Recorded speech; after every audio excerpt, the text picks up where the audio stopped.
الفاتح لحضرة النبي المصطفى صلى الله عليه وسلم بشفاعة الله أن شر الداء وسوء القيس فرج محتاج من المسلمين والمسلمات والمؤمنين والمؤمنات الأحياء منهم والأموات وأن الله سبحانه وتعالى يغفر لنا ذنوبنا ويسر لنا أمورنا ويغفر لنا جميع حجرنا وفرنا في الدين مع الحبيب المصطفى طه الأمين سيد الخلق أجمعين وعلى كل صالحا وأشرف الصالح وإلى حضرة النبي محمد صلى الله عليه وآله وسلم.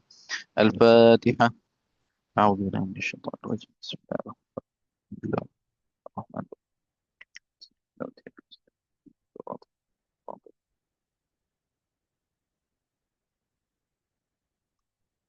آمين. بسم الله الرحمن الرحيم. الحمد لله رب العالمين وصلى الله وسلم وبارك على سيدنا محمد الصادق الوعد الأمين المبعوث رحمة للعالمين وعلى آل كل وصحب كل أجمعين. اللهم لا سهل إلا ما جعلته سهلا وأنت يا حي يا قيوم تجعل حزنا إذا شئت سهلا سهلا. رب اشرح لي صدري ويسر لي أمري واحلل عقدة من لساني يفقهوا بها قولي يا رب العالمين. أما بعد، نويت التعلم والتعليم تذكر والتذكير والنفع والانتفاع والإفادة والاستفادة والحث على تمسك كتاب الله وسنة رسول الله صلى الله عليه وآله وسلم والدعاء إلى الهدى ودلالة على الخير ابتغاء وجه الله ومرضاته وقربه وثوابه. اللهم صل على سيدنا محمد وعلى آله وصحبه وبارك وسلم. أما بعد، السلام عليكم ورحمة الله تعالى وبركاته.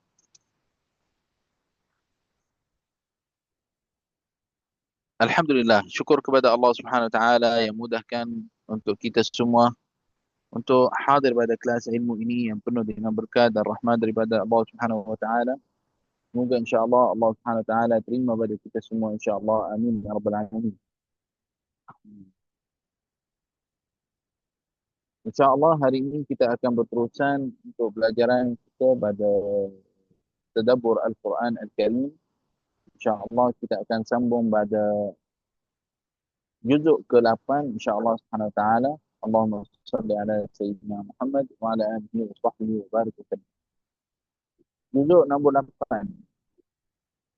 Juzuk ini dinamakan juzuk walau annana nazalna. Juzuk walau annana nazalna. Juzuk ini adalah ada badannya 142 ayat. Awal juzuk ini bermula pada ayat 110 daripada surah Al-An'am pada qaulihi ta'ala ولو أننا نزلنا إليهم الملائكة وكلمهم الموتى وحشرنا عليهم من قبلا ما كانوا ليؤمنوا إلا أن يشاء الله. Dan akhir juzuk ini pada ayat 87 نعم بقوله تعالى وإن كان طائفة منكم آمنوا بالذي أرسلت به. نعم إلى آخر الآية هذه. Mula pada ayat ini mula pada ayat 110 pada surah Al-An'am dan habis pada ayat 87 pada surah Al-A'raf. Juzuk ini adalah badannya 55 ayat daripada surah Al-An'am dan 87 ayat daripada surah Al-A'raf. Ayat-ayatnya adalah ayat daripada surah Al-An'am dan surah Al-A'raf, iaitu ayat Makkiyah. Ayat Makkiyah. Semua ayatnya, maknanya juzuk ke-8 ini semua ayatnya adalah ayat Makkiyah. Juzuk ini subhanallah ada di dalamnya banyak pada kisah-kisah yang di dalam juzuk ini. Allahumma salli ala sayyidina Muhammad wa ala sayyidina Muhammad. Di antara kisah-kisah yang ada dalam juzuk ini adalah kisah Nabiullah Adam daripada ayat 11 hingga ayat 25 pada surah Al-A'raf, dan kisah Al-A'raf iaitu pada ayat 46 hingga ayat 49. Nuh adalah pada surah Al-A'raf juga pada ayat 59 hingga ayat 64, dan kisah Nabiullah Hud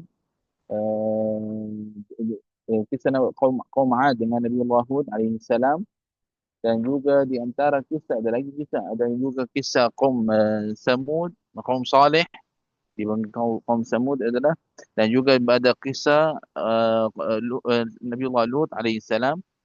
Naam.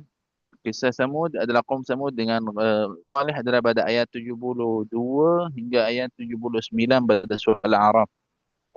Kisah Nabi Lut adalah daripada ayat surah Al-A'raf pada ayat 80 hingga ayat 84. Dan kisah adalah kaum Madian, kaum Shu'aib ada juga pada surah ini, pada surah Al-A'raf pada ayat 85 hingga ayat 87. Jadi Masya Allah, kita tengok pada juzuk ini adalah ada banyak daripada banyak pada kisah-kisah dan ayat-ayat yang ada pada Masya Allah. Kita ada orang, maaf ya, saya buka handphone, saya buka laptop. Allahumma salli ala Sayyidina Muhammad wa ala alihi wa sahbihi wa barik wasallam. Jadi Masya Allah, juzuk ini adalah penuh dengan kisah-kisah, kisah Nabi Allah Adam, kisah Al-A'raf, kisah Nabi Allah Nuh, kisah Nabi Allah Hud, dan juga kisah Nabi Allah Saleh, dan kisah Nabi Allah Lut, dan juga kisah Nabi Allah Shu'aib. Dalam Al-Quran Al-Karim kadang-kadang ada pada kisah-kisah yang berulang. Dan ada kisah-kisah yang disebutkan sebahagian dekat sini, sebahagian di tempat lain. Macam contoh kisah Nabi Allah Nuh. Kisah Nabi Allah Nuh adalah, kisahnya ada satu surah di atas nama surah Nuh. Semua di kisahnya ada di dalamnya dituliskan pun tentang kisah itu. Kisah Nabi Allah Adam disebutkan dalam surah Al-Baqarah dan juga dalam beberapa tempat daripada Al-Quran Al-Karim. Masya Allah. Jadi insya-Allah kita pada hari ini kita akan ceritakan beberapa kisah daripada kisah-kisah yang ada di dalam Al-Quran Al-Karim insya-Allah Subhanahu wa taala. Allahumma salli ala Sayyidina Muhammad wa ala alihi wa sahbihi wa barik wasallam. Bismillah, tawakkalna ala Allah wa la hawla wa la quwwata illa billah al-'aliyyil 'azim. Allahumma salli ala Sayyidina Muhammad wa ala alihi wa sahbihi wa barik wasallam.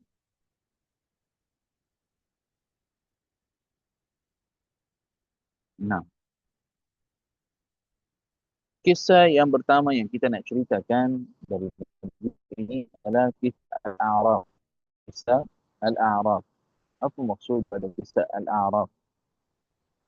Kisah ini, subhanallah, di masa saya buat persiapan untuk kelas kita ini, saya kumpulkan tentang kisah ini, apa yang ada pada hadis dan juga apa yang ada pada ayat dan pada hikmah dalam kisah ini. Subhanallah. Subhanallah, jatuh dalam hati saya perasaan risau, takut juga. Nak tahu kenapa? Jom kita dengar kisah ini. Kisah Al-A'raf, dia adalah kisah yang ada badannya, siapa yang akan dengar kisah ini ataupun siapa akan baca tentang faham mana ayat ini akan rasa dia adalah dalam perasaan takut kalau jadi daripada golongan orang itu, dan takut jadi dalam keadaan seperti itu. Sebab di masa itu akan jelaskan bagi setiap orang bagaimana halnya. Kisah Al-A'raf ini adalah di antara kisah yang ceritakan tentang orang yang pahalanya sama banyak dengan dosanya. Maknanya dia tidaklah apa panggil? Maknanya dia tidaklah dia pergi ke syurga dan dia tidak pergi ke neraka. Dia adalah bainal jannah wan nar, di antara syurga dan di antara neraka. Jika dikenalkan tempat itu adalah di tempat Al-A'raf. Yaqif 'alaiha qaum lam tuhsamhum af'aluhum. Yani maksudnya adalah kaum adalah ataupun bahagian pada orang yang amalnya belum lagi ditentukan hukumnya apa. Adakah dia ke neraka ke ataupun ke syurga. Jadi di masa itu orang itu dia lihat kepada syurga dan di sama waktu dia lihat juga kepada neraka. Seperti mana apabila dia nampak pada ahli syurga, dia akan sebut apa? Salamun alaikum. Dia akan sebut salamun alaikum apabila dia nampak pada ahli syurga. Dan apabila dia nampak pada ahli neraka adalah dia jatuh di dalam hatinya keadaan yang dia takut jadi pada golongan orang itu. Maknanya di depan dia nampak ahli syurga dan dia nampak ahli neraka. Di masa itu apabila dia nampak ahli syurga kata salamun alaikum. Apabila dia nampak pada ahli neraka dia sebut apa? Rabbana la taj'alna ma'al qawmi zalimin. Ya, wahai Tuhan kami, jangan jadikan kita pada golongan orang yang zalim. Jangan jadikan kita pada ahli neraka. Maksudnya, di dalam keadaan seperti itu. Jadi di masa itu adalah halnya di antara dua-dua. Ada ke neraka, tak ada ke syurga. Tak pergi ke syurga, tak pergi ke neraka. Di tengah-tengah dalam bab keadaan seperti itu. Dan hal ini jadi badannya dalam keadaan orang itu menunggukan rahmat daripada Allah Subhanahu Wa Taala. Tapi Allah Subhanahu Wa Taala tak tutup pintu rahmatnya. Seperti mana kita tahu, rahmat yang ada dekat bumi ini adalah satu daripada 100. Masih lagi ada 99 rahmat ada dengan Allah Subhanahu Wa Taala. Allah Subhanahu Wa Taala rahimun bi ibadihi. Maka Allah Subhanahu Wa Taala bagi kepada orang itu adalah masuk ke surga dengan rahmatnya. Masuk ke surga dengan rahmat Allah Subhanahu Wa Taala. Maka Allah Subhanahu Wa Taala bagi orang itu jadi daripada ahli surga. Pada kisah ini adalah ingatkan pada kita adalah ada amalan kita dekat dunia. Jangan kita pandang pada amalan, walaupun amalan itu amalan yang sikit, amalan yang kecil. Contohnya pada amalan kebaikan. Dan di sama waktu, jangan pandang pada amalan yang dosa, itu amalan sikit, kecil sangat. Jangan fikir seperti itu. Sebab apa? Kita tak tahu bagaimana tentang hari hisab, bagaimana takut kita dalam keadaan seperti itu. Jadi amalan kita tak lebih tak kurang. Macam dosa sama dengan pahala. Kadar-kadarnya. Subhanallah. Jadi amalan walaupun amalan yang sikit, kamu lakukan. Amalan ada benda kebaikan, walaupun benda itu adalah sikit, lakukan.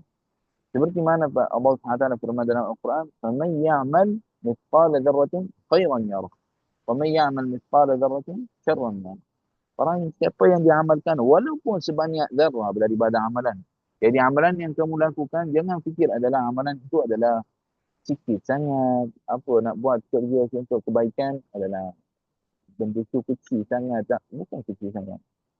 Kamu nilaikan adalah kecil. Tapi yang Allah Ta'ala, di hadapan Allah Ta'ala adalah banyak. Di sama waktu, orang yang soleh kata, jangan pandang pada dosa yang kamu lakukan adalah itu dosa yang kecil. Tapi kamu tengok lakukan dosa ini menghadapkan siapa? Allah Ta'ala yang maha besar. Jadi jangan pandang pada amalan dosa yang kita lakukan. Ada aku dosa kecil lagi, tak apa. Tak. Ungur ila man ta'asim. Lihat kepada siapa kita lakukan pada amalan itu. Maksudnya adalah siapa yang lihat kita buat amalan yang dosa itu.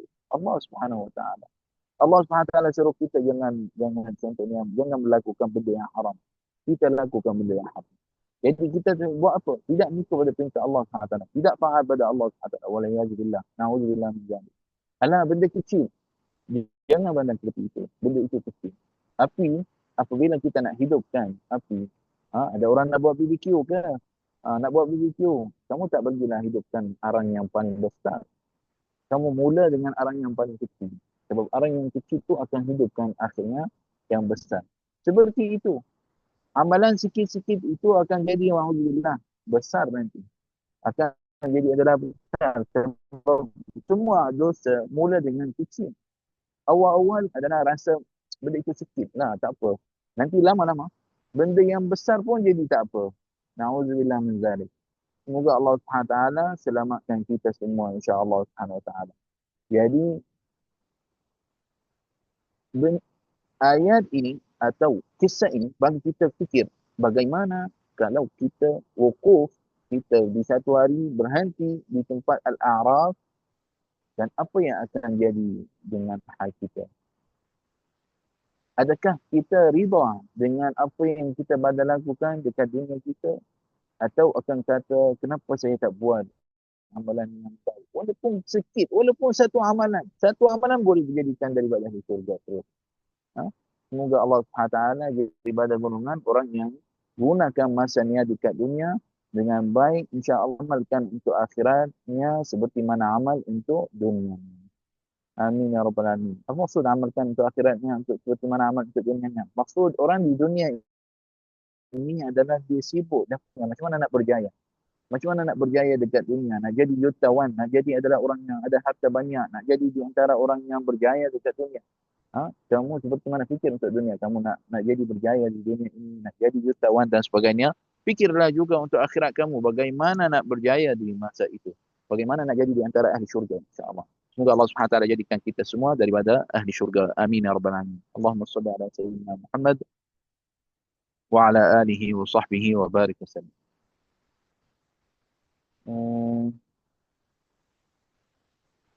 Kisah yang seterusnya adalah kisah Nabiullah Adam. Kisah ini masyhur, ramai orang yang dah baca tentangnya. Adalah dengan cara ringkas tentang bab ini adalah Allah Subhanahu Wa Taala ciptakan Nabiullah Adam dan ajarkan badannya nama-nama setiap segala benda ataupun setiap benda yang ada. Kemudian Allah Subhanahu Wa Taala suruh kepada malaikat untuk sujud kepadanya. Dan sujud ini adalah bila Allah Subhanahu Wa Taala suruh kepada malaikat sujud kepada Nabiullah Adam, bukan adalah sujud ini adalah sujud ibadah. Tak. Ini bukan sujud ibadah. Ini adalah sujud ihtiram ataupun izlanan liqadri Allah alaihi. Maksud muliakan. Itulah, bukan sujud adalah ibadah dekat situ. Sujud yakun lillahi wahdah. Sujud adalah hanya kepada Allah Subhanahu wa taala. Maka malaikat semua sujud kecuali iblis. Dia tidak sujud. Naam. Disebabkan dia rasa dia lebih baik daripada Nabiullah Adam. Allah Subhanahu Wa Taala ciptakannya daripada neraka, pada api, dan Allah Subhanahu Wa Taala ciptakan Nabiullah Adam daripada tanah. Jadi dia rasa dia lebih baik daripada Nabiullah Adam. Jadi iblis itu adalah sudah janji dengan Allah Subhanahu Wa Taala, la ughwiyannahum. Dia akan sesatkan. Jadi mula dengan Nabiullah Adam, dia adalah waswas yang untuk Nabiullah Adam dan Munah Hawa, dan juga di masa itu untuk apa, untuk dia makan daripada pokok yang Allah Subhanahu Wa Taala haramkan di atas. Dia tidak makan badan. Jadi subhanallah, apabila jadi seperti itu berlaku daripada Nabiullah Adam dan juga Hawa, apa yang berlaku pada bab ini dilakukan dalam ambil daripada buah yang ada pada pokok itu. Naam, ada khilaf tentang buah itu buah apa, ada khilaf tentangnya. Kemudian adalah Nabiullah Adam dan juga Hawa adalah dia taubat kepada Allah Subhanahu Wa Taala dan Allah Subhanahu Wa Taala terima taubatnya. Naam. Dan dijatuhkan terima taubatnya, dan juga hasil pada bab ini Allah Subhanahu Wa Taala bagikan Nabiullah Adam dan Hawa turunkan ke muka bumi ini. Yani ibrah daripada kisah ini adalah taat kepada Allah Subhanahu Wa Taala lebih penting pada segala benda. Kamu selalu ingatkan adalah taat Allah Subhanahu Wa Taala wajib. Taat kepada Allah Subhanahu Wa Taala adalah wajib. Mesti kena taat kepada dia. Jangan kata ada wajib, ada benda mustahab, ada benda makruh dan sebagainya. Kita buat benda yang wajib dulu. Jadi kalau kita benda pada amalan yang datang pada kita tengok amalan kita mustahab ke kena buat. Benda ini kalau tak buat ada masalah. Benda itu adakah ada badannya ridha Allah Subhanahu Wa Taala, ataupun Allah Subhanahu Wa Taala tak ridha pada kita kalau kita lakukan amalan itu. Jadi setiap benda yang jadi pada kita fikir betul-betul tentang bab ini, adakah benda ini adalah ada badannya taat kepada Allah Subhanahu Wa Taala ataupun tidak. Dan jangan ada bersifat takabur, rasa kamu lebih baik daripada orang yang lain. Kamu rasa adalah lebih bagus daripada orang lain. Tengok ni syaitan, apa yang berlaku padanya. Dia cakap dia lebih baik dan sebagainya. Allah Subhanahu Wa Taala jadikannya di neraka. Naam. Mungkin ada orang kata syaitan ini adalah daripada api. Macam mana nak letak dalam neraka? Dia kena azab tu. Dia ada rasa azab. Subhanallah, di kisah ini adalah diceritakan ada kita orang Arab, kita panggil kisah Bahlul. Ada seorang Bahlul yang kata pada seorang kata dia kata syaitan la yu'azab bin nar li'annahu khuliqa minan nar. Dia kata syaitan tak akan azabkan dengan neraka. Dia tak akan rasa. Sebab apa? Sebab Allah ciptakannya daripada api. Jadi dia tak rasa. Jadi Bahlul itu buat apa? Dia ambil tanah, tanah, tanah yang macam tu, dia bawa macam tu, kemudian dia baling dekat orang itu, dekat mata ni. Dia kata, macam sakit. Dia kata sakit. Kemudian dia pergi kepada qadi untuk apa? Pergi kepada orang hakim di antaranya. Dia kata, Bahlul kata kepada qadi itu, kata badannya, orang ini sesatkan badan orang. Kata syaitan dia tak akan masuk neraka dan syaitan tak akan rasa jika dia masuk neraka. Jadi saya ambillah tanah, saya baling dekat dia sebab saya Allah Subhanahu Wa Taala ciptakan manusia daripada tanah. Jadi saya balingnya dengan tanah. Patutnya dia tak rasa tapi dia kata dia rasa. Jadi semua kewajiban di masa itu, jadi itu seperti itulah maksud akan ada azab kepadanya. Bukan tak ada azab, azab itu dia akan ada rasa azab itu sebab walaupun Allah SWT ciptakannya daripada api tapi akan ada azab. Seperti pada manusia. Dan taubat, belajar daripada kisah ini, taubat kepada Allah Subhanahu Wa Taala itu benda yang penting di dalam kehidupan kita. Wa atbi' sayyi'ata hasanata tamhuha. Yani jika dilakukan kesalahan, maka kamu cepat adalah taubat kepada Allah Subhanahu Taala. Sebab mudah-mudahan dengan adalah amalan yang baik itu Allah Subhanahu Wa Taala habiskan dosa itu. Biiznillah Subhanahu Wa Taala. Dengan izin Allah Subhanahu Taala. Dan kita ini adalah sekarang di bulan Ramadan, bulan yang penuh dengan rahmat dan maghfirah daripada Allah Subhanahu Wa Taala. Khususnya adalah pada amalan yang sangat baik yang kita boleh lakukan pada bulan Ramadan dan ini adalah di akhir masanya iaitu bacaan Al-Quran Al-Karim. Kita membaca Al-Quran Al-Karim. Bacaan Al-Quran Al-Karim, kita baca Al-Quran Al-Karim ada pahala untuk kita. Ada pahala untuk kita. Dapat pahala pada amalan ini. Di antara kisah mungkin kita sebut sikit ada masa insyaAllah. Kita sebut kisah itu adalah seorang yang tua. Dia adalah cucunya datang badannya tengok atuk ni selalu pegang Quran dan duduk baca Quran. Selalu pegang Quran dan baca Quran. Jadi dia kata pada atuknya, wahai atuk, apa kamu buat? Baca Quran. Baik hafazan, bukan bacaan. Baiklah hafazan, hafazan itulah yang bagus. Jadi apa dapat faedah kamu baca-baca je? Jadi atuk ni tak kata apa-apa dengan anak cucunya. Sebab nak duduk lawan-lawan dengan cucu tu, dia suruh dia apa? Suruh dia kata, marilah sini. Ambil, ambillah bekas arang itu, bekas arang, bekas yang diletaknya dalamnya arang, dia berlubang-lubang kan? Dan dia sebab ada letak arang, maknanya dia sudah kotor, hitam kan? Jadi dia kata pada cucunya, wahai cucuku, kamu pergi ambillah bekas ini dan ambil air daripada sungai itu. Ambil air untuk saya dengan bekas itu. Dia kata, atuk, mana boleh? Bekas itu berlubang, mana boleh ambil air? Dia kata, cubalah, pergilah cepat-cepat. Ambil, lari lagi ke sini. Fikiran budak kan? Jadi dia ambil bekas itu dan pergi ambil air. Sampai dekat atuknya, tengok bekas tu dah tak ada air, air habis. Atuk kata, mana air? Tak ada lah. Atuk dah cakap, ni berlubang, mana boleh? Cuba kamu buat dengan lagi. Buat seperti itu lagi sekali. Datang pada atuknya, last kata, atuk, tak boleh lah. Memang tak boleh lagi. Tak boleh ambil air, mana boleh? Jadi atuknya kata, cuba tengok pada bekas itu. Apa yang berlaku badannya? Pegang, tengok. Dia sudah putih lah tu. Dah bersih dah bekas tu.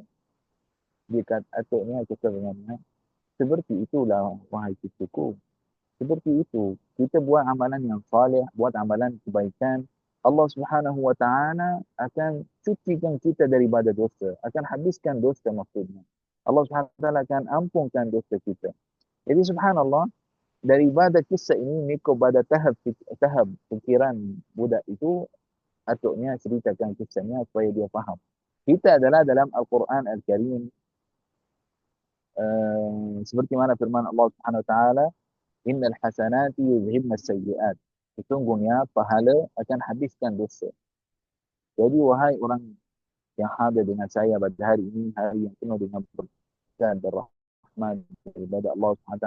Marilah kita sama-sama untuk banyakkan bacaan Al-Quran Al-Karim pada bulan yang mulia ini yang penuh dengan berkat dan rahmat daripada Allah SWT. Allahumma salli ala sayyidina Muhammad wa ala alihi wa sahbihi wa barik wasallam. Syekh, minta maaf Syekh, suara tak jelas Syekh. Kalau Syekh pegang mic dekat dengar jelas. Terima kasih Syekh. Macam ni okey. Okey lagi. Terima kasih Okey. Syekh.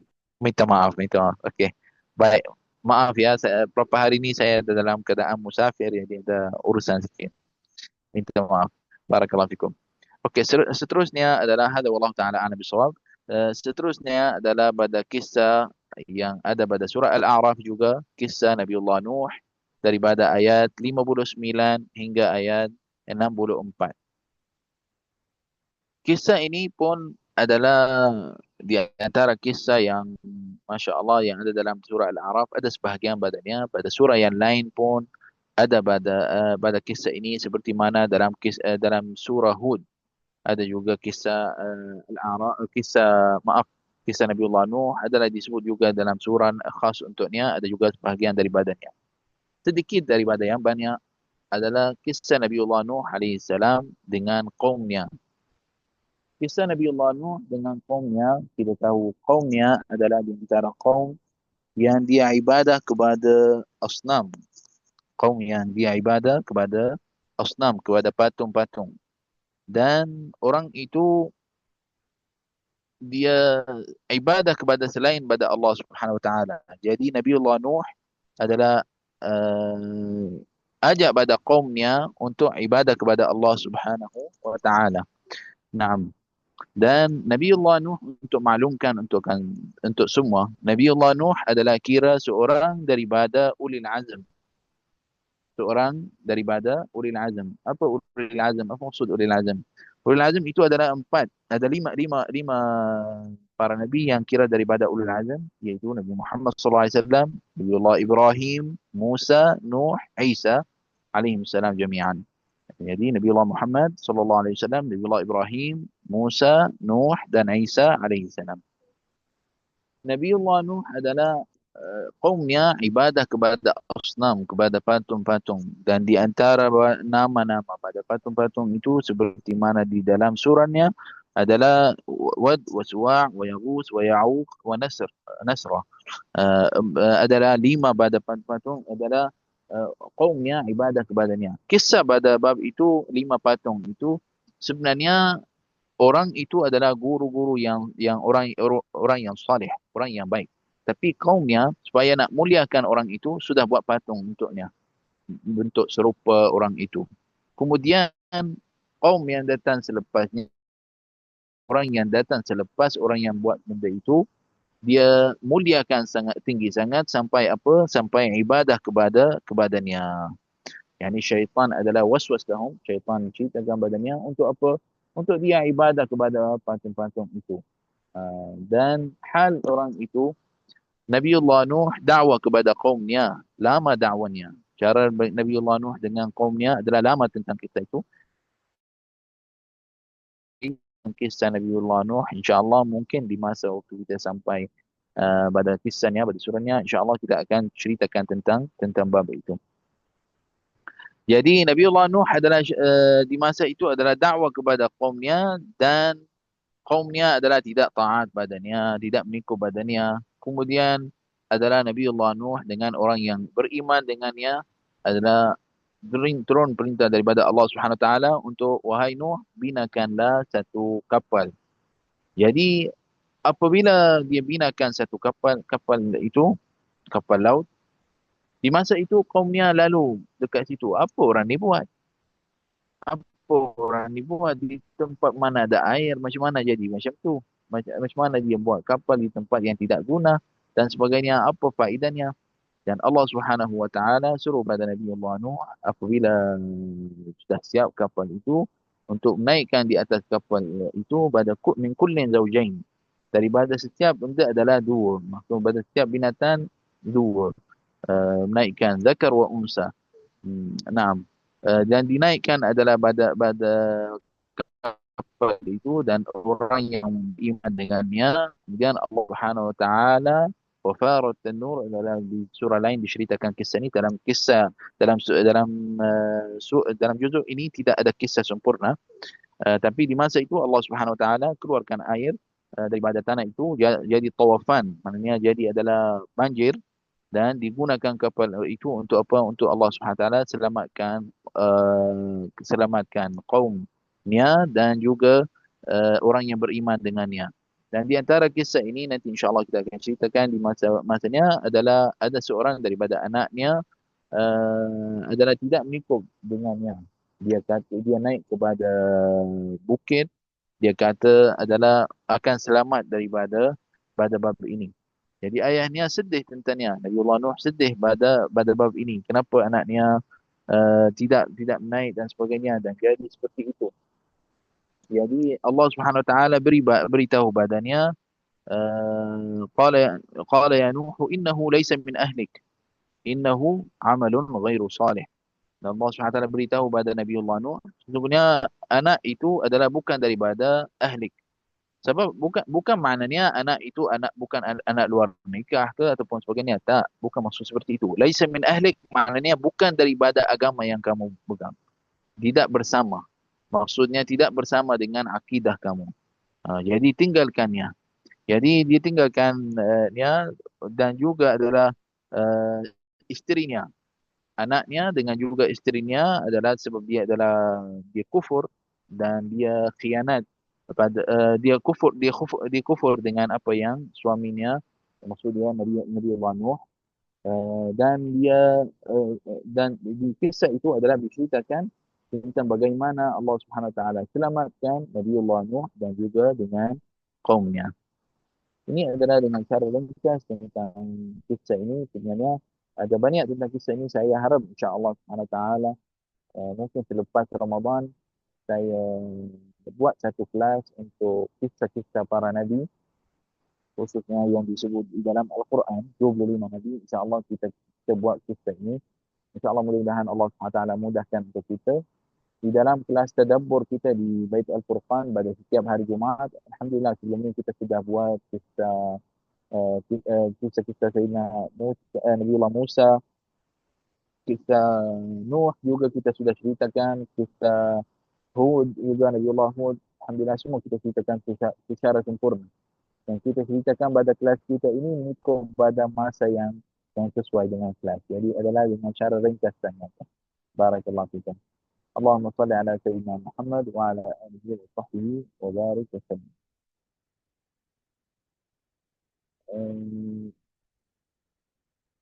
Ada banyak pada kisah tentang bab ini. Kita pergi kepada kisah Nabiullah Shu'aib mungkin ataupun nah, bismillah. Allahumma salli ala Sayyidina Muhammad wa ala ali Sayyidina Muhammad. Allahumma salli ala Sayyidina Muhammad. Allah. Bismillah. Nah, pada kisah Nabiullah Shu'aib adalah mula pada kaumnya, kaum Madian. Kaum Madian. Dipanggil kaum Madian. Kisah ini pada ayat 87 hingga ayat 85. 87 hingga ayat 85. Allah Subhanahu Wa Taala menghantarkan Nabi-Nya Shu'aib alaihi salam kepada kaum Madian. Kepada kaum Madian. Naam. Allahumma shalli ala sayyidina Muhammad wa ala ali sayyidina Muhammad. Dan Madian kira di tepi-tepi pada bumi Syam dari sebelah Hijaz, dari sebelah macam tempat Hijaz. Dan Nabiullah Shu'aib dikira di antara nabi daripada Al-Arab, daripada nabi-nabi yang keturunan Arab. Seperti mana baginda Nabi Muhammad SAW dalam hadis yang panjang sebutkan tentang para nabi adalah tentang para nabi yang di golongan Arab. Dia kata Nabi SAW bersabda arba'a minal Arab, 4 para nabi daripada keturunan Arab iaitu Hud wa Shu'aib wa Salih wa nabiyuka Muhammad sallallahu alaihi wasallam. Maknanya Hud, Shu'aib, Salih dan baginda Nabi Muhammad sallallahu alaihi wasallam 4 orang daripada keturunan Arab. Nah, Dan keturunannya itu kaumnya itu kaum Madian dikira di antara kaum yang paling tidak baik muamalatnya, dan dia di antara orang yang potong jalan, maksudnya orang yang jika nampak orang musafir dia potong jalan itu, ambil apa yang ada pada orang musafir itu. Dan juga dia ibadah kepada al-aikah, ibadah kepada al-aikah. Apa itu aikah? Iaitu bukuk. Nah, suara bukuk, satu jenis suara bukuk. Naam. Wa yabkhasuna an-nasa ashya'ahum, dan orang itu adalah di antara halnya dia yabkhasuna an-nasa ashya'ahum, maknanya kalau ada orang ada benda sesuatu dia nak jual, katalah ini 50. Ini 20 je dah. Tak boleh. Ini 20 je. Macam dia tahu harga benda itu mahal, tapi dia katalah ini tak ada apa, amalan yang dia buat, orang dia nampak orang buat amalan ini tak ada apa, biasa je dan sebagainya, macam tak berharga. Ia tak pandang betul tentang bab ini. Nah, dan juga adalah di antara orang sifat orang itu yutaffifuna al-mizan. Yutaffifuna al-mizan apa maksud? Yang ini adalah orang itu dia pada timbang, pada beli jual beli adalah tidak dibuat dan tidak jaga tentang bab ini. Subhanallah. Nabi Allah Subhanahu Wa Taala hantar kepadanya adalah Nabi Allah Shu'aib, seperti mana dalam firman Allah Subhanahu Wa Taala, wa ila madyana akhahum Shu'aiba qala ya qaumi ibudullaha ma lakum min ilahin ghairuh. Kepada ahli Madyan akhahum Shu'aiba adalah para nabi yang namanya Shu'aib. Allah Subhanahu Wa Taala hantar kepada kaumnya, kata kepada kaumnya apa? Ya qaumi ibudullaha ma lakum min ilahin ghairuh. Ibadahlah kepada Allah Subhanahu wa taala, tidak ada tuhan selain daripadanya. Qad ja'atkum bayyinatun min rabbikum fa awful kayla wal mizan wa la tabkhasun nasa asya'ahum wa la tufsidu fil ardi ba'da islahiha. Dzalikum khairun lakum in kuntum mu'minin. Dia kata badannya, wahai kaumku, sesungguhnya datang kepada kamu adalah perintah daripada Allah Subhanahu wa taala dan ayat daripada Allah Subhanahu wa taala, maka kamu adalah jaga pada auful kaila, yang jagalah pada timbangan, pada muamalat untuk jual beli. Wala tafkusun nasa asya'ahum, jangan adalah murahkan benda yang orang yang jual beli, jangan adalah sampai bagi tidak beri hak yang betul pada bab itu. Maksudnya yang kata adalah sampai benda seperti mana kita bagi contoh tadi, benda yang mahal dia nak ambil dengan harga murah saja dan sebagainya. Dan wala tufsidu fil ard, jangan adalah buatlah masalah di atas muka bumi ini sampai melakukan benda yang haram dan sebagainya. Pada islahnya, sebab Allah SWT jadikan bumi itu baik. Zalikum khairun lakum. Zalikum, apa? Maaf, saya terlalu lupa pegang mic. Minta maaf. Zalikum khairun lakum in kuntum mu'minin. Itu adalah lebih baik untuk kalian jika kamu beriman. Jadi, apabila jadi seperti itu, Nabi Allah Shu'aib dakwah kaumnya untuk ibadah kepada Allah Subhanahu Wa Taala dan tinggal selain daripadanya, orang itu apa yang dia buat? Dia hina kepada Nabi Allah Shu'aib. Wa tajarra'u alaihi wa hadaduhu bil ikhraj min al balad. Dan dia adalah sampai berani nak kata, kalau kamu tak berhenti pada hal seperti itu, kami akan keluarkan kamu daripada tempat ini. Kamu dan juga siapa yang beriman dengan kamu semua sekalian. Jadi seperti apabila kata seperti itu badannya, orang itu sampai kata pada Nabiullah Shu'aib, jika kamu mampu untuk hancurkan kita, maksudnya ihlak kita, habiskan kita, maka jadikanlah, buatlah. Kamu kata ada Tuhan yang maha besar dan sebagainya, maksud kamu ada Tuhan Allah Subhanahu Wa Taala, buatlah kamu habiskan kaum kita ni semua. Habiskan, maksudnya kaum ini semua, jadikan apa yang kamu boleh buatlah, tunjukkan pada kita. Jadi Allah Subhanahu Wa Taala, apa yang jadi pada bab ini, Allah Subhanahu Wa Taala sallat alaihim Allah Subhanahu Wa Taala bagi pada orang itu 7 hari panas sangat. 7 hari cuaca terlalu panas. Kemudian adalah datang kepadanya adalah sahabah, awang. Fajtama'u tahtaha, maka orang tu kumpulkan bawah awang itu yang besar, kumpulkan di bawahnya, di dalam keadaan melarikan daripada apa? Daripada panas yang sangat. Fazalzalallahu al-ardha min tahtihim. Maka Allah Subhanahu Wa Taala apabila dia semua terkumpul di satu tempat, Allah Subhanahu Wa Taala bergegakkan pada bumi itu dan wa amtar alaihim mataran min nar, dan jatuhkan dan turunkan daripada langit itu, daripada awan itu apa, hujan, tapi hujan itu daripada api kena pada orang itu. Waja'atuhum as-sayhatu minas sama, datang panggilan daripada langit, famatu jami'a, maka semua orang itu adalah mati. Disebabkan apa? Disebabkan dia tidak taat dan tidak mengikut pada perintah Allah Subhanahu Wa Taala, dan kerana dia lakukan yang apa yang dia laku dengan Nabiullah Shu'aib. Seperti mana dalam firman Allah Subhanahu Wa Taala pada surah Al-A'raf ayat 91, فأخذتهم الرجفة فأصبحوا في دارهم جاثمين. فأخذتهم الرجفة فأصبحوا في دارهم جاثمين. Subhanallah, pada kisah ini kita belajar bagaimana tentang kaum itu, apa yang berlaku padanya. Yani belajar pada kisah ini, taat kepada Allah Subhanahu Wa Taala dan Rasulnya adalah wajib. Wajib. Taat kepada Allah dan Rasulnya adalah wajib. Dan jika orang yang tidak mengikut pada perintah Allah Subhanahu Wa Taala dan tidak mengikut pada baginda Nabi Muhammad sallallahu alaihi wasallam, maka akan hidupannya susah di dunia dan juga nanti di akhirat. Jadi perlu pada kita taat. Tengok pada kaum Nabiullah Shu'aib bagaimana tidak mengikut dan sebagainya, apa yang berlakunya. Allah Subhanahu Wa Taala turunkan di atasnya azab yang dahsyat. Jadi kita adalah nak selamat di dunia dan juga di akhirat, perlulah pada kita apa? Untuk kita taat kepada Allah dan Rasulnya. Juga di antara benda yang kita belajar daripada kisah ini adalah jangan kita nubkhis nas asya'ahum. Jangan adalah kita macam kalau nak jual beli barang.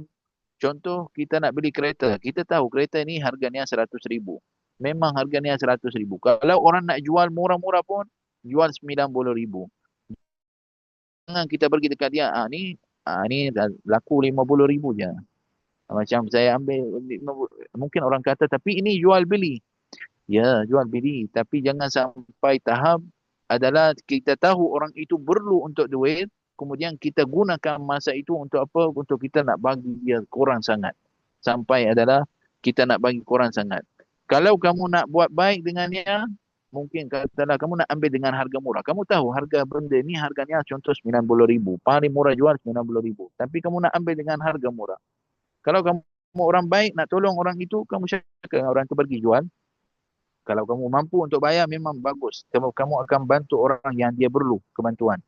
Tapi katalah kamu ada duit, kamu tak banyak, tapi nak juga benda itu, kamu cakap dengan orang itu, kamu pergi jual dekat pasar, tengok mana orang yang paling banyak bagi dekat kamu, saya akan bagi atasnya berapa yang banyak. Mungkin jadi dengan cara macam tu. Kalau dengan rida-rida, insyaAllah tidak ada masalah. Kalau jual beli dengan cara rida, dua-dua rida, insyaAllah tidak ada masalah. Tapi kita tahu benda itu harganya seperti itu, kemudian kita bagi kurang lagi, itu tak boleh. Itu jangan kita seperti itu. Tapi orang jual beli memang dia akan minta kurang. Okey, tidak ada masalah. Minta kurang. Tapi maksud kita kurang itu sampai tak ada harga. Sampai adalah benda itu dah jadi macam bukan harganya langsung. Nah, wallahu ta'ala a'lam bissawab. Dan juga adalah mengikut pada kisah ini, pada apa yang kita belajar daripada kisah ini, untuk kita hati-hati. Kita kena cepat. Cepat adalah amalkan dengan perintah Allah Subhanahu Wa Taala. Orang yang beriman, sudah ada perintah daripada Allah Subhanahu Wa Taala, sudah ada firman Allah Subhanahu Wa Taala yang sampai pada kita. فَمَنْ يَعْمَلْ مِثْقَالَ ذَرَّةٍ خَيْرًا يَرَهُ وَمَنْ يَعْمَلْ مِثْقَالَ ذَرَّةٍ شَرًّا يَرَهُ. Barang siapa yang diamalkan walaupun sebanyak zarah daripada amalan yang baik, dia akan dapat yang kebaikan nanti di masa akan datang, di hidupannya dan juga di akhiratnya. Dan barang siapa yang diamalkan tidak baik, tidak amalkan yang soleh, apa yang akan berlaku padanya? Bukan akan dapat benda yang kebaikan. Semoga Allah SWT selamatkan kita. Jadi kita sudah tahu tentang ni, kita masih lagi dekat stesen namanya dunia.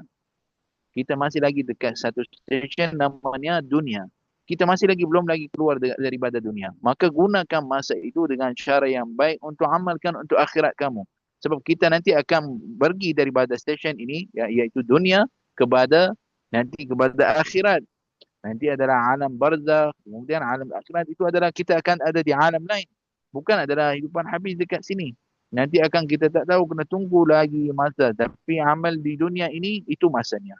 Nanti apabila kita kembali kepada rahmat Allah SWT, masa sudah habis. Macam apa panggil, sudah habis masanya. End. Dah, semua selesai. Tak boleh nak lakukan apa-apa. Jadi itu adalah peluang untuk kita untuk amalkan untuk akhirat kita. Maka kita amalkan dengan dunia kita untuk kita dapat akhirat yang baik insya-Allah Subhanahu wa ta'ala. Allahumma salli ala sayyidina Muhammad wa ala alihi wa sahbihi wa barik wa sallim.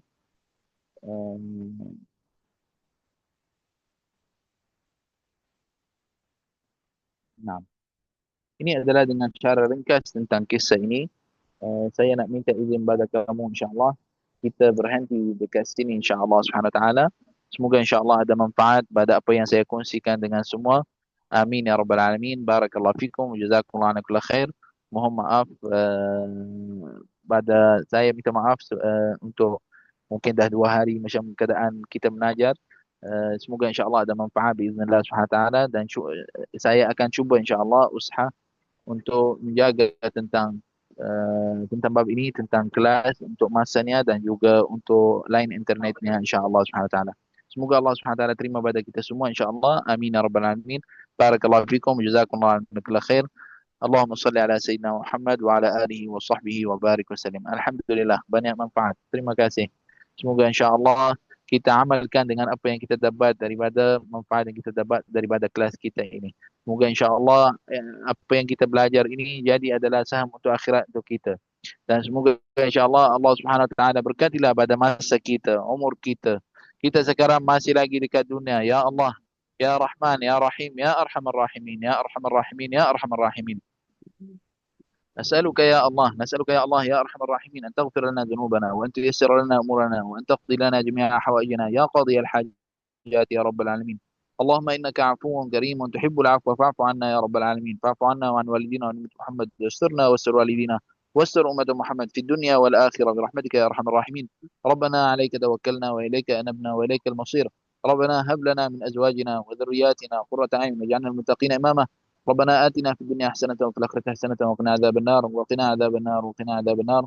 وصلى الله على سيدنا محمد النبي وعلى آله وسلم والحمد لله رب العالمين. بارك الله فيكم وجزاكم الله عن كل خير والعفو منكم. الحمد لله رب العالمين. Terima الحمد لله. kasih. Terima kasih banyak. Assalamualaikum. Terima kasih, InsyaAllah Syekh. jumpa besok. InsyaAllah. InsyaAllah. Alhamdulillah. Terima kasih Syekh. Masya Allah. Assalamualaikum. Terima kasih, Waalaikumsalam Syekh. warahmatullahi. Assalamualaikum. Alhamdulillah. Waalaikumsalam warahmatullahi. Alhamdulillah. Alhamdulillah.